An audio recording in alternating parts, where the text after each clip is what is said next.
Brother, thank you for having me, man. Thank you, man. Impromptu, how the world is. We just get introduced to each other, connect, just dive through your page, really.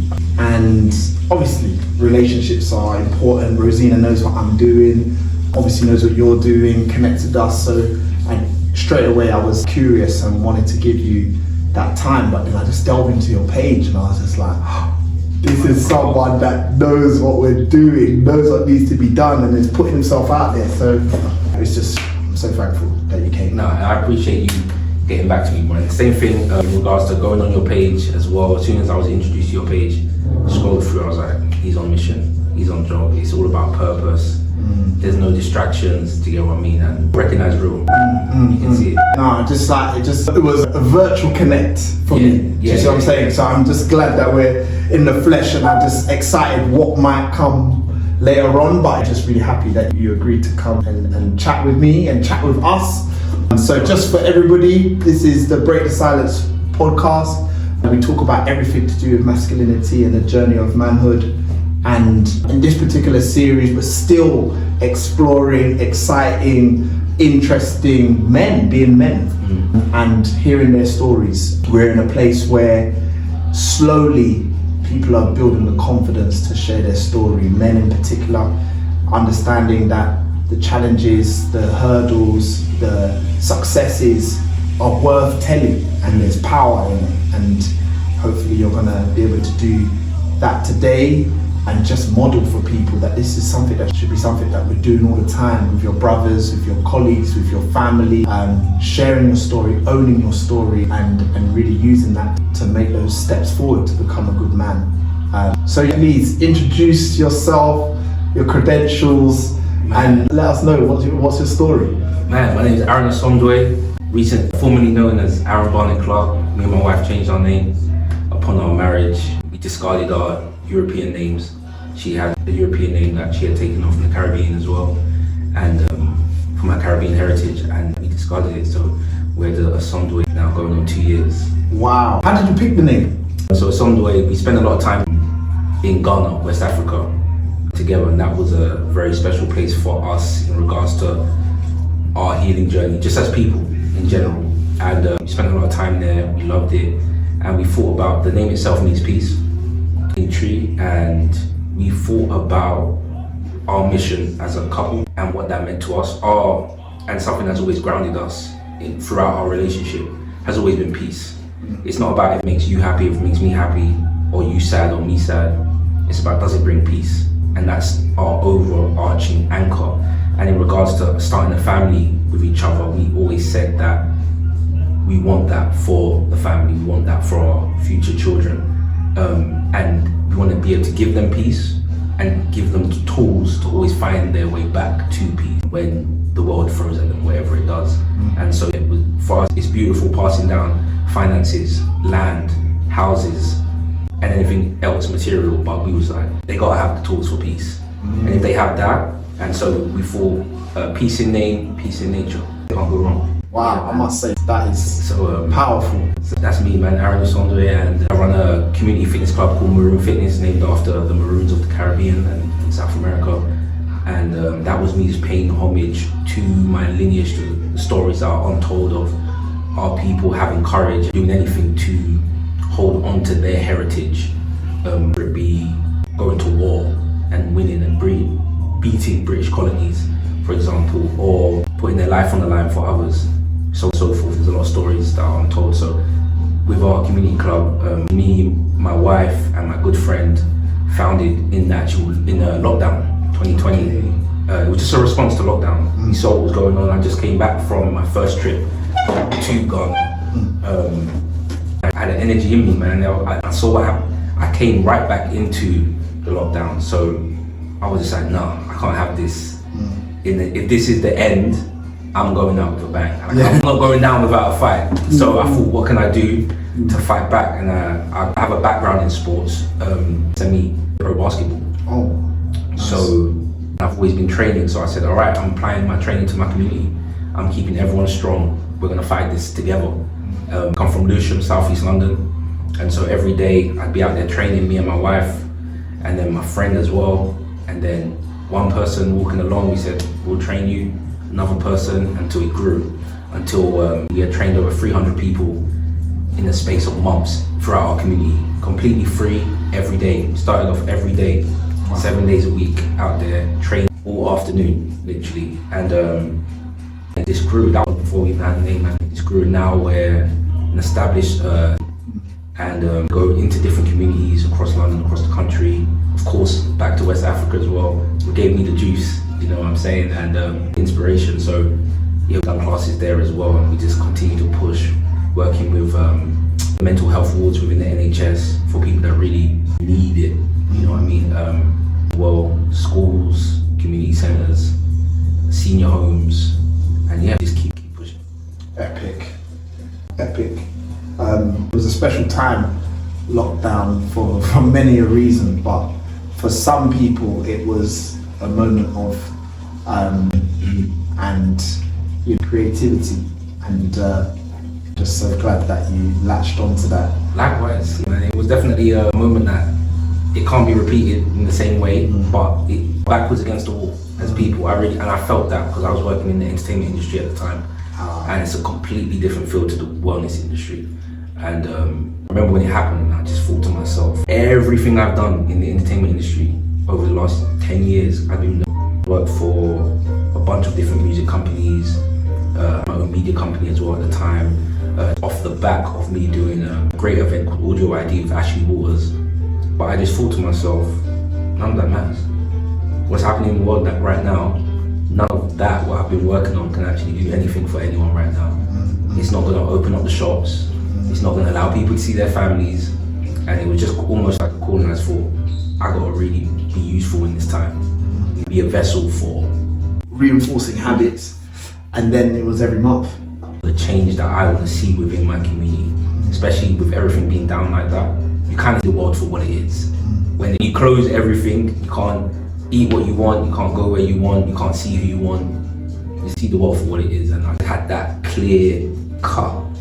And I was just like, nah, I don't like this. This ain't the world I want to live in. So I just thought, yeah, I had to make a change. And luckily, my good friend Arrow and my wife, she wasn't my wife at the time, but my now wife, yeah, were on board, and they saw the vision and they put in the graft every day with me, and we built a community.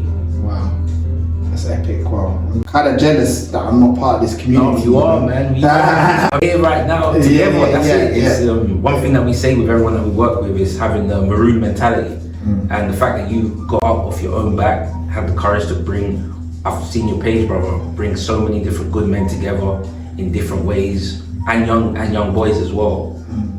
You got the maroon mentality. You're not maroon mentality. Yeah, you're not waiting for no one to give you a handout, bro. I've seen it. Yeah, appreciate it. Trust me, man. Appreciate it. Yeah, I think we were speaking off camera about why, and I'm interested. Oh, it just stopped. It just paused it. There you go. We were talking off camera about the why, what made me start this, and I want to share a little bit with you, just a little bit of vulnerability, I guess, and I'm really keen to hear yours as well. And I guess for me, Break the Silence, there was two catalysts to it. One was an accumulation of inaction, and the other was an unavoidable train that hit me. So the first, Nigerian, born and bred in East London, to a mum and dad, married, very typical West African family, high expectation, work, all of that kind of stuff. And I basically had a very middle class upbringing up until the age of about 10. And upbringing ended really with my mum and dad's divorce. Ironically, lawyers, as they do, they took all the money and they whittled the house down, and ended up my mum got very little, my dad got very little, all of that kind of stuff happened. But ultimately what was left was typical situation. My mum, bless her, the strongest woman I know, took on 4 children, upped and left the house that they owned into temporary housing, earned too much to be prioritised by the Newham Council, but not enough to be able to just go buy somewhere else. That grey area, floating area where you might have 4 kids, but you're still not high priority. And it meant that we moved from house to house. My dad was a very rocky, odd situation. Him coming into our lives, my mum allowing him to live with us in a different house for a period, and then them fully divorcing and separating, and then doing the whole contact time and all of this kind of stuff. And what happened, I think, for me is that I had a very strong father figure that then wavered. Not necessarily because he stopped being my father, just because circumstances meant that that consistency was gone. You saw a different side. Well, no, I don't think I saw a different side. It's just that the consistency was gone. Before, he was always there, guiding every single day, getting me up. And then in those months, he as a man was only keen to have fun with us. Because he was probably worried and anxious that we're not going to like him and not want to go see him. So he wasn't spending that time teaching and disciplining. He was spending a short period just like, want to have as much fun with them as possible so that they love me. And this is just in hindsight thought.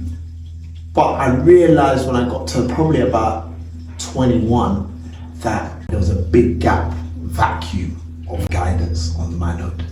And despite my dad being there and being great, he also was a man that wasn't in tune with his own journey of manhood and his need for vulnerability and continual renewal and change and reflection and emotion. And so I was lacking some of that, but was craving some of that at the same time. So I got to about 28, I was an advisor in the mayor's office, and I was working with the deputy mayor, Matthew Ryder, mixed race man, really successful QC who had now been drawn in by his mate Sadiq Khan to be a politician, and he didn't like it. But we had conversations about what it's like to be black man, for him a mixed race black man, and masculinity and all these kind of questions. He didn't really know, but he got me thinking about my own journey and my own questions, and that this 50-odd man is still thinking about his journey as a man. And I didn't have a father figure that was doing that or having those conversations. And he was showing that actually, no, there's still continual development, and it just made me think, oh wow, I'm lacking this and I need it. And so he challenged me to just do something about it, because I kept on saying in the mayor's office I was doing little research on the side on all these men issues and black men issues and the gender pay gap and how the racial pay gap is even worse and doesn't get talked about, and men's loneliness and isolation, all this stuff anyway. And I basically said, do you know what, this is all too big. I need to serve me first. I need a circle of men that are willing to talk about their journey of manhood. That's all. So I went and spoke to my friend Jasper, who was the founder of Youth Beyond Borders and now founder and CEO now of Youth Beyond Borders, but also founder of Football Beyond Borders before. And he said, I'm up for it. That he was in the same place. He's a little bit younger than me, or older than me, 1 year older than me, but he was in the same place. And we set up a men's circle around the table in my house with a couple of his mates, and we just talked about simple, just talked. And I realized, wow, in this simplicity, this is something that is so rare. And that was it really. I decided actually I wanted to try and help others build something similar to this. And that was the beginnings of Break the Silence really. The thing that then changed my focus slightly within Break the Silence is I had a heart attack basically 3 years ago. And I realized that the modern person, but I think in particular the modern man, is lumbered with a huge amount of pressure and anxiety and lack of recognition for all of that. And I feel I was chasing something, without realizing, working 85 hours a week, my business, my charity, my job, and I had a heart attack. Wow. And it was just a build up of everything. Well, internally. But there's loads of things to do with it. I found I had a disease or condition called myocarditis. Ironically, a lot of black men suffer from. And you had no idea about this prior? No idea, because do us men, we're the lowest visitors of GPs. Exactly. Black men are even lower. So it was all these things that came up for me that I was like, wow, my health. Men don't look after their health. They might go gym, but even sometimes they go gym in an unhealthy way. Do you know what I mean? And it's like, we don't look after our health. And I was like, wow, these men's circles really help with mental health, our mental well-being, our personal development. but actually physical health is just important, and men in particular are lacking there. So I started to break the silence of looking at both sides. How can we do the fitness stuff as well to help men to think about being healthy, and maybe use that as an entry point to get men to think about their mental health as well. And so that was it. That's how I've come to what I'm doing now. We've got a mission to build men's circles across the whole country so that every man knows of or has access to a men's circle wherever they are.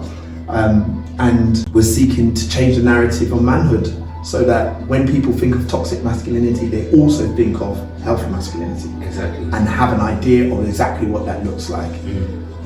So that's my journey, and I'm really super keen to hear yours, and also eat my croissant. So it's time for you to tell me your journey of manhood. I want to hear the challenges, I want to hear the ups and downs, the aha moments, the significant moments. Really keen to hear. For my journey, it started, I guess, being born into a family of 9 children. Wow. And being in the middle of that, right? But also being the youngest boy within that 9, but also having younger sisters. So I'm in the middle, but I've got younger siblings, I've got older siblings, the youngest boy out of the bunch, but also the older brother to my younger sisters. So I think being born into that situation for me, and none of us, even though there's a lot of us, none of us really had a positive father figure. And there's valid reasons why. And so a lot of us were, or what I saw from my position is, as a young boy, I'd look to my older brothers because they were older than me, but my older brothers didn't have anyone to look to because they were all pretty much the same age. Oh, wow. Within the same 5 years of each other, pretty much, 5-6 years of each other. And that led to them making a lot of mistakes and having to learn as they went along. But also for me as their younger brother, I was able to watch and see what happens when you do certain things. If you talk to certain people, if you go certain places after a certain time, if you wear certain clothes, if you take money from certain people, and I was able to see everything. I was also able to see probably one of the most impactful things as a young boy was the disappointment that you can cause your mother when you do drop the ball or you do take the wrong path. The pain, I'll never forget seeing my mum cry, and do you know what I mean? And of course, similar to yourself, our mothers are very strong anchors to hold down the family, right? But yeah, seeing that moment of a woman that's had to play both roles, then break, could even say break character and be her for a moment, it was just a moment where I was like, hang on a minute, this is different, right? And she's got feelings like the rest of us, right? But she's doing so much to make up for the help that she doesn't have. So I think that was definitely a breakthrough moment for me as well within the journey. But at the same time, in regards to me being a young man, I got kicked out of the house when I was 15. So I saw what my brothers went through, but I wasn't able to avoid it. Because it's not just, if you're living within a space, sometimes you can't avoid these things. It's bound to happen because there's energy in the space, right? It's environmental habits, exactly. So I ended up getting kicked out at 15 while I was doing my GCSEs, and that was a key moment for me. 1, because I was at that point where I'm doing my GCSEs. 2, because I didn't necessarily have anywhere to stay. So I was going to each one of my older siblings' houses and staying. Each one of my older siblings has a different energy. So I was able to, one of my older sisters, she was strong in the church and heavy in the church and religion. So that was one type of environment. I had another sister, she was very proactive, very creative. And she'd always have conversations with me about what I want to do with myself and what I'm into and things like that. And then I would stay with my brother. At the time, he was on the roads, but he would have conversations with me about staying away from the road. And one of the things he said to me actually that always stuck with me is that he's doing it so that I don't have to do it. Wow. I never understood it at the time. I never understood what he meant. But in time, when I saw my friends going down the same path, I was like, I'm not meant to do this. He told me he's doing it, so I'm not supposed to do it. I'm not meant to do it, so I don't have to do it. And so that really helped guide me as well. And I remember while I was staying with each one of my siblings, especially my brother, I didn't necessarily have to go to school because there's no parent. You can get away with stuff with your siblings much better than you can get away with stuff with your much easier than you can get away with stuff with your parents. And I remember making a decision that I am going to go to school every day. I'm going to make a difference. I'm going to wash my shirts by hand. Wow. Every day when I come back from school, put them on the radiator to dry. And literally, I'm talking about 15 years old over a sink with a bar of soap, scrubbing the neck and the wrists and the armpits of all my shirts, putting them on the radiator to dry every day.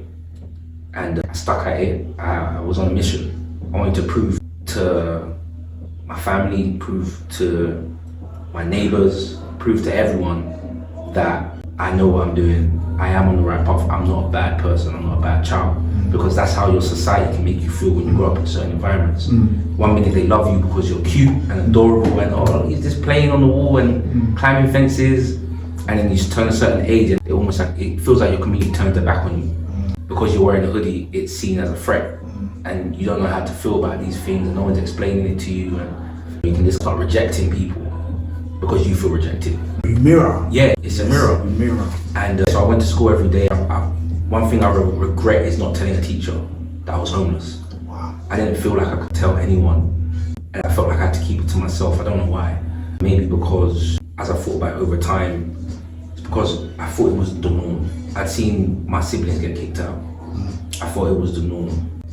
And there was a lot of stuff that happened within families that you think are the norm, right? So that was just one of them. But I stuck at it. I was determined to get my GCSEs, and I only ended up getting. The whole thing was you want to leave school with 5 A to C's. That was. Yeah, do you remember that? That was the whole thing, right? Yeah, that's the goal. 5 A's to C's. But I only ended up getting 1. But that one, no one knows what I was going through. There was days I was going to school with holes in my clothes. No one knows what's going on. I'm trying to get into the DT department to sew my own clothes up. You see what I'm saying? Because I haven't got any money to buy new trousers, for example. I actually did my GCSE performance on stage in front of parents and the entire school with holding my trousers. But I had to make it work. I just tied it into the performance. Wow. And added a bit of comedy into it. And it worked, and I passed. That was the only one I passed. That drama performance and that drama GCSE, that was the only one I got A to C in. But just getting an A to C in that alone and going through that on the stage in front of everyone, getting over that fear, that proved to me that I have something. There's something there, right? And that was it. And from there, I just kept still not living at home after school. I remember actually going to a teacher, and this is how much guidance I didn't have. I actually went to a teacher and on the last day of term, and I said, "Sir, what happens next? Do I come back in September?" And he was like, because I hadn't seen my mum in a while. Yeah. So I actually didn't know What the next step was. And I was like, "Sir, do I come back in September?" He was like, "Harry, it's done. School's finished." I was like, "What do you mean school's finished?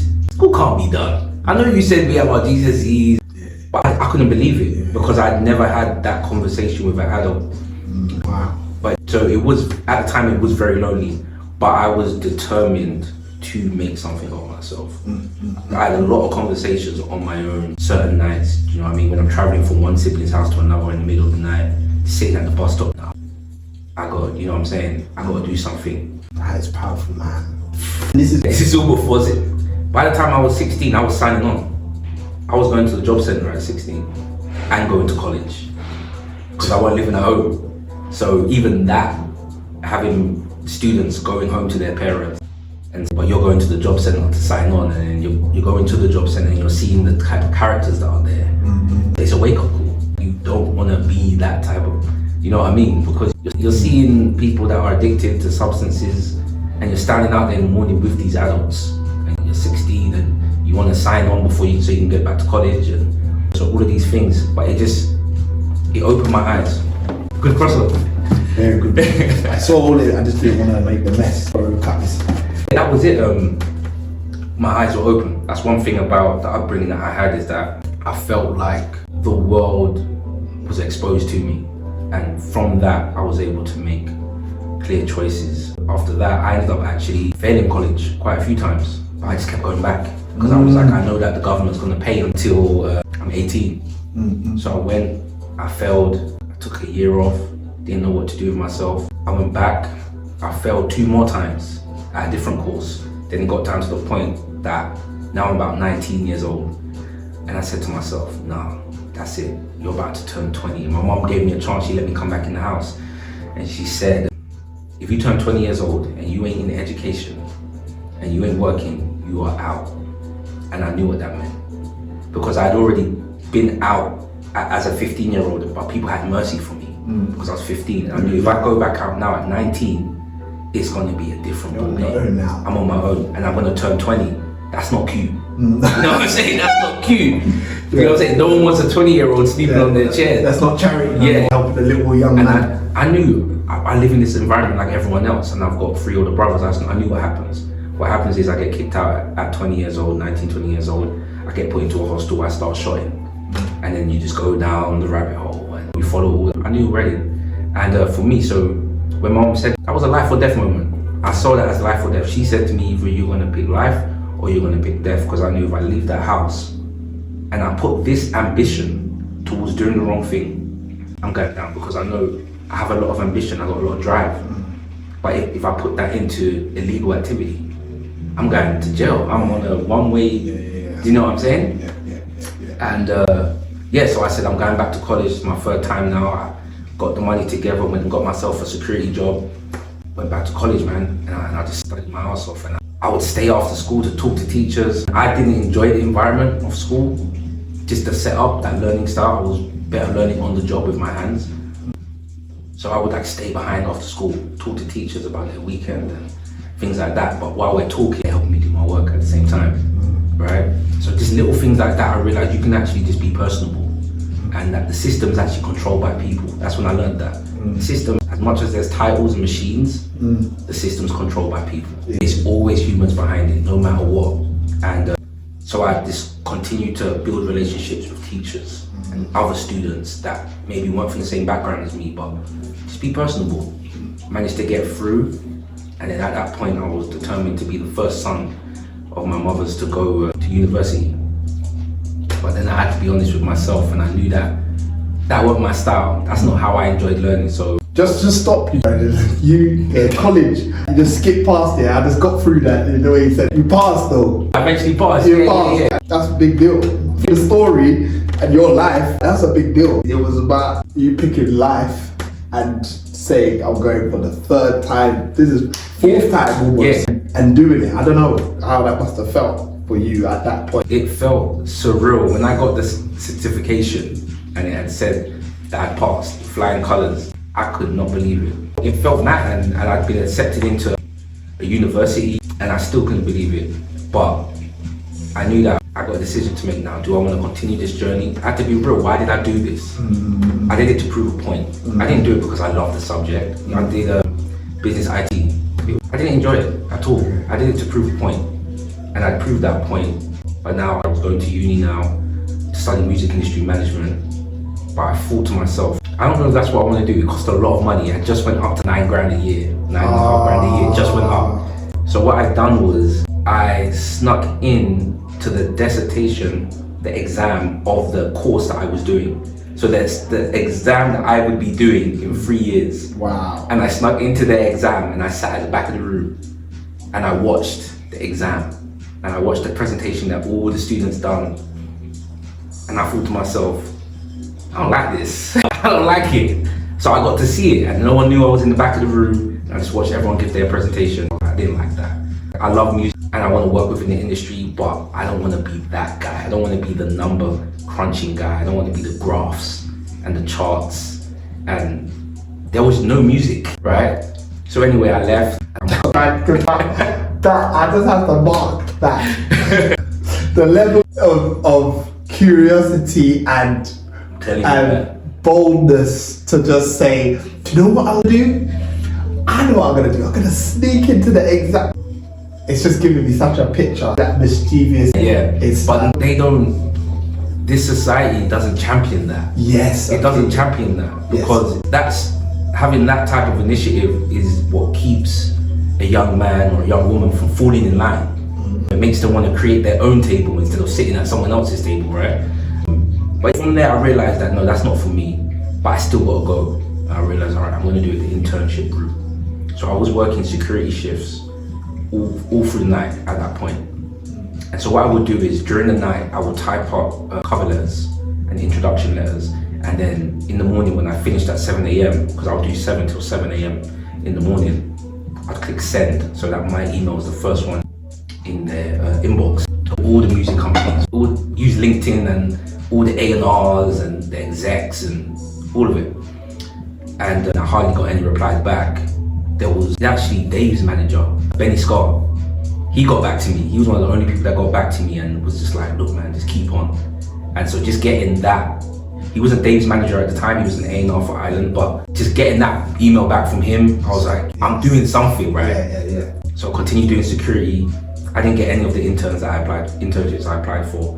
But one day, the security agency got in touch with me. They said, hey, we've got a cover shift for one day, and it's at the Mobile Awards building. That's one of the places I applied that I got rejected. And I said, I'll do it, I'll do the shift. They said, cool, the shift is tomorrow. So I said to myself, all right, how am I gonna do this? Now I'm in the door as a security guard. How am I gonna get this internship? Make the most of that. Yes, I said, all they gotta do is get me in the door. If I'm in the door, if I'm in that building, I can do it. So I got in there. One of the execs came down to collect the mail in the morning, and I just pitched myself there and then. I just pitched myself to him, and I just told him, I know you don't know me, and I don't work within the industry, but I've got passion, I've got drive. I could tell you which songs are going to be a smash. I could tell you what's going on in the industry. I could do it all. And within that, I think he just saw just the hunger in me, and I'm standing in a security uniform, right? And so he went upstairs, spoke to one of the people in charge. He came back down at lunchtime and said, all right, can you come in next week for a meeting for the internship? And I was like, let's go. And so came in the next week, all the other security guards, what are you doing here? I was like, I'm meeting upstairs. So this is a young 22-year-old at the time. They couldn't believe it. I was over the moon. So I went and done my internship with them, which was an amazing experience. Wow. Amazing experience. And then from there, I went on to work for Nigerian entrepreneur Alexander Omosu, a serial entrepreneur from Southeast London as well. And he gave me a chance to shadow him and work underneath him on one of his labels that he was building. His label, A Squared, helped introduce Afrobeats to the new generation. I feel like I recognize that. This is supposed to be around 2012, 2013, around that time. And they were really big. And that was a great experience, man. He taught me a lot working with him.